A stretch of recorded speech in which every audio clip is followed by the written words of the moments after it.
Semakin lama suara itu semakin kencang. Suara kaki itu terus Salah menerus satu pemuda ini tindak melihat kami. sesosok hitam besar di tengah Yang perjalanan. melambaikan Saya tangan mulai ke dia. merasakan kejanggalan. Pendaki ini lalu bertanya kepadaku, Sesosok wanita kecil itu selalu mengikuti kami.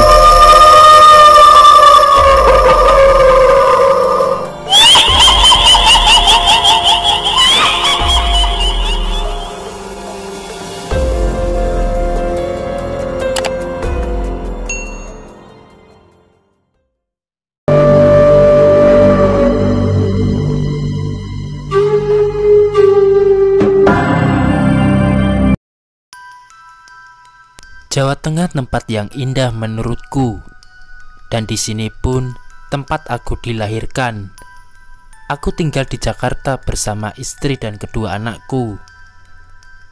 Terbesit dalam pikiranku, ingin rasanya pulang ke kampung untuk menengok orang tuaku.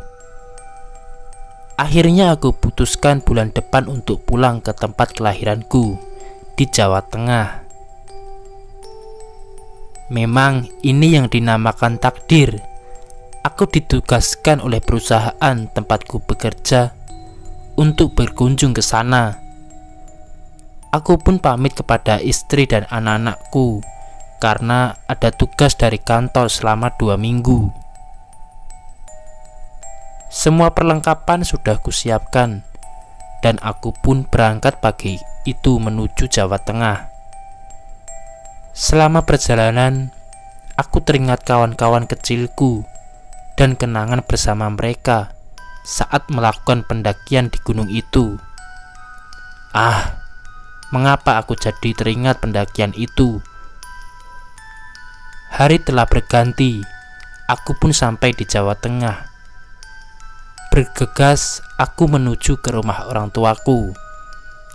Dari kejauhan, aku melihat mereka tengah bersantai di teras rumah dan sedang menikmati teh hangat pagi itu. "Pak, Bu, aku pulang!" Aku teriak dari kejauhan dan sambil berlari menghampiri mereka. Rasa kangen yang teramat sangat kurasakan pagi itu. "Apa kabarmu, Le?" tanya ibuku. "Aku baik, Bu. Anak istrimu kenapa nggak kamu bawa?" "Aku ada tugas dari kantor, Bu. Bulan depan aku baru berniat membawa mereka ke sini," jawabku mempertegas pertanyaan ibuku. "Sana masuk sarapan. Lalu istirahat, kamu pasti lelah." Suara laki-laki tua yang sedang duduk sambil mengangkat gelas kopinya. Beliau adalah bapakku. "Ya, Pak, aku masuk dulu." Aku pun menuju kamarku.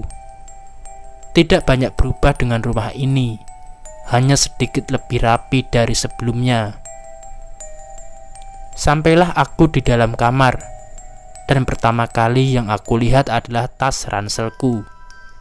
Kembali aku teringat tentang kejadian beberapa tahun yang lalu, di mana aku dan kelima temanku melakukan pendakian di Gunung Jawa Tengah. Waktu itu aku masih kuliah semester 1 di salah satu universitas terkenal di Jogja. Aku mempunyai teman satu geng berjumlah 6 orang. Aku, Putra, Jaya, Andi, Lana, dan Lani. Oh iya, perkenalkan namaku Bara. Kita mempunyai hobi yang sama, yaitu mendaki, dan kita berenam berniat mendaki di Gunung Jawa Tengah.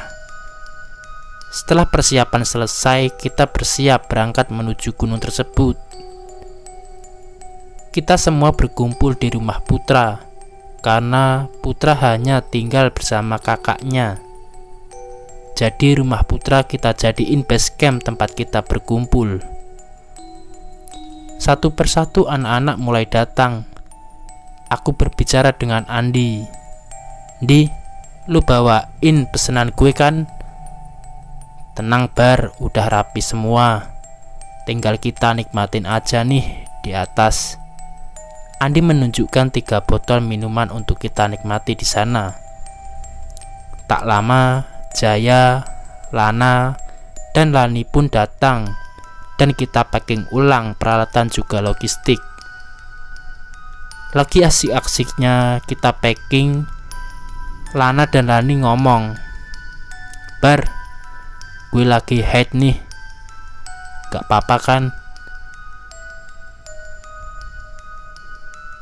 "Gak apa-apa sih, kalian bawa pembalut kan?" "Bawa kok Bar," jawab Lana. Lana dan Lani adalah anak kembar. Wajah dan sifatnya nyaris tidak ada bedanya. Yang membedakan hanya Lana, anaknya lebih manis aja sih. Apa karena aku suka ya? "Yuk kita berangkat," ajak Putra. "Ayo berangkat," serentak kita semua menjawab. Tak lupa kita pamit dengan kakaknya Putra dan langsung menuju base camp Gunung Jawa. Sampailah kita di kaki Gunung Jawa. Aku dan Jaya mengurusi Maksi, sementara anak-anak menunggu sambil bercanda-canda. Setelah selesai kita siap menuju puncak Gunung Jawa. "Puncak!" teriak kami serempak kegirangan. Trek di sana lumayan menguras tenaga. Udara semakin dingin di dalam sana. Sambil memandangi hutan yang lebat, Andi membuyarkan kedinginan yang kita alami. "Woi, minum dulu nih. Pada bengong-bengong aja lu." Sambil meminum minuman itu dan menyerahkan pada Jaya. Dan begitu seterusnya. Langit terlihat semakin gelap dan kita semua memutuskan untuk mendirikan tenda. Tak memakan waktu yang lama, 2 tenda kita berdiri. Aku dan Putra segera membuatkan makanan untuk kami santap. Hanya makanan sederhana namun kebersamaannya yang luar biasa. Setelah makanan matang, kita menyantap. Sama-sama disambut dengan gelak tawa tentunya. Karena kita sudah berada di gunung ini, tinggal pagi nanti kita lanjutkan menuju puncak. Makan selesai, kita segera bersih-bersih peralatan. Aku belum bisa tidur, akhirnya aku duduk di depan tenda sambil menikmati kopi hangat. Aku lihat Lana keluar dari tendanya. Akhirnya kita ngobrol berdua. Gue emang suka sama Lana karena dia manis dan baik hati. "Gimana Lan? Akhirnya bisa sampai sini?" "Seneng banget Bar. Besok kita ke puncak kan?" "Iya Lan, besok pagi-pagi kita berangkat ke puncak."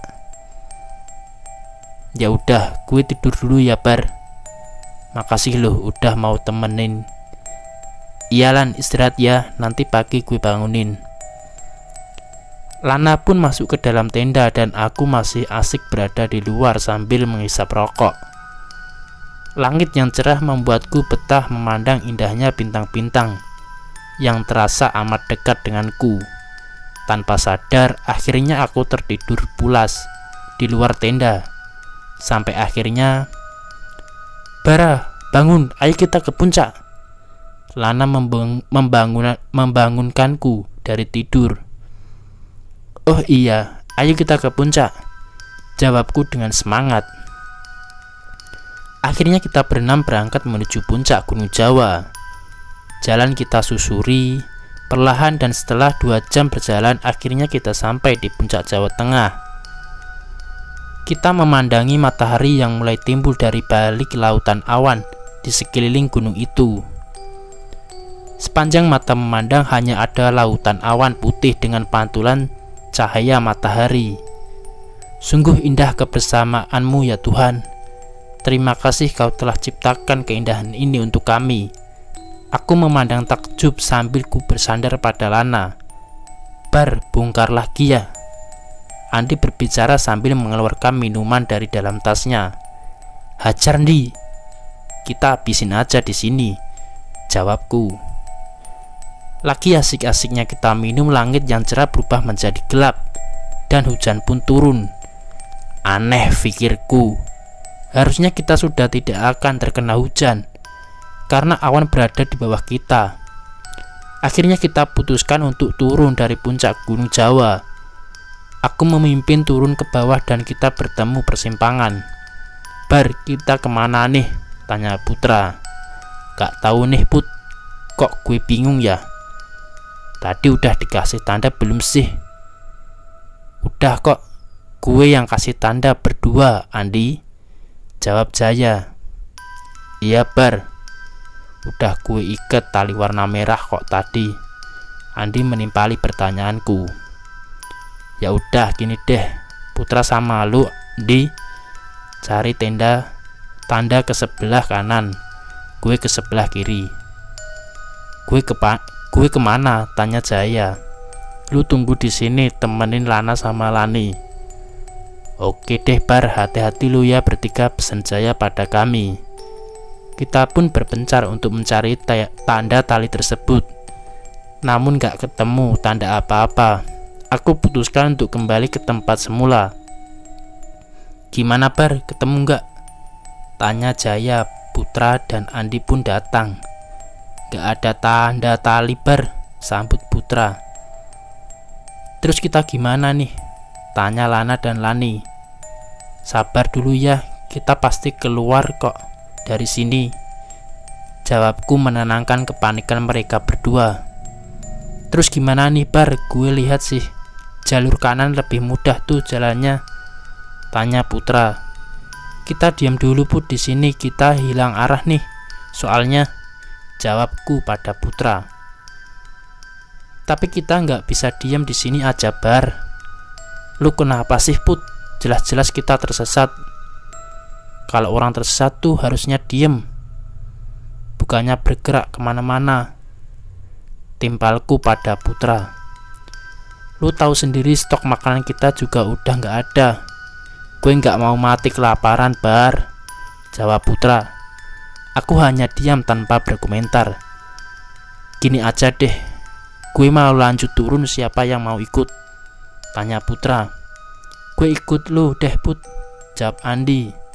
Terus yang lain gimana, mau ikut gue ya? Atau tetap di sini mati kelaparan? Putra berbicara dengan nada tinggi. Jaya, Lana, dan Lani akhirnya memilih ikut Putra. Lu sendiri gimana Bar? Gue mau jalan nih, tanya Putra. Ya udah lu jalan di depan, gue paling belakang. Akhirnya kita berenam berjalan menyusuri hutan yang lebat. Hujan pun tak berhenti membasahi perjalanan kami. Suara gemuruh terdengar kencang di langit-langit, dan petir pun bersautan silih berganti. Suasana semakin mencekam kala itu, langit pun menjadi semakin gelap, dan kita belum berhasil juga sampai di tempat camp. Terbesit di benakku putus asa, namun aku harus tetap bertahan untuk hidup di hutan ini. Satu hari sudah kami berjalan, namun tak juga sampai ke bawah. Kita seakan dibawa berputar-putar di tempat yang sama. Hujan mulai reda dan kami pun merapat untuk menghangatkan tubuh. Dan tanpa tersadar kami pun tertidur. Dalam tidurku merasa ada yang bergerak. Kemudian aku membuka mataku. Aku melihat sesosok makhluk hitam besar tengah memeluk Lana. Sontak itu membuatku terkejut. Kemudian Lani tiba-tiba saja berteriak histeris dan berbicara, "Bawa dia!" Hahaha. Lani berteriak sambil tertawa dengan nada menakutkan dan seakan menggema di tengah hutan yang sepi dan menakutkan malam itu. Bersambung.